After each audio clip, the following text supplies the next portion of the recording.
ঝোল করব বেগুন দিয়ে, কাচকি মাছ, তেলাপিয়া মাছ। লবণ হলুদ মাখিয়ে নিচ্ছি মাছটা। আর মশলা দেবো শস্য, সাদা শস্য, কাঁচা লঙ্কা আর শুকনো লঙ্কা আর একটা টমেটো, এটা বেটে দেবো। তেল গরম করতে দিয়েছি, মাছগুলো ভেজে নেব।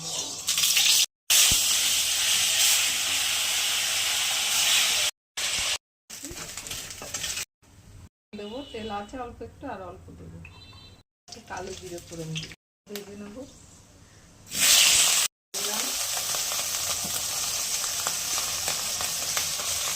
হলুদ দিলাম, দুধ দিলাম,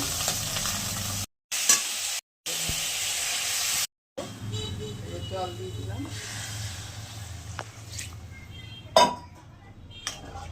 বেগুনগুলো একটু সিদ্ধ হলে তারপরে মাছগুলো দেবো। সিদ্ধ হয়েই গেছে,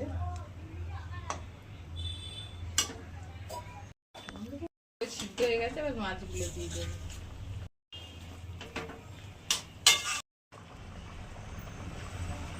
হয়ে গেছে বেগুন দিয়ে কাচকি মাছ আর তেলাপিয়া মাছের ঝোল।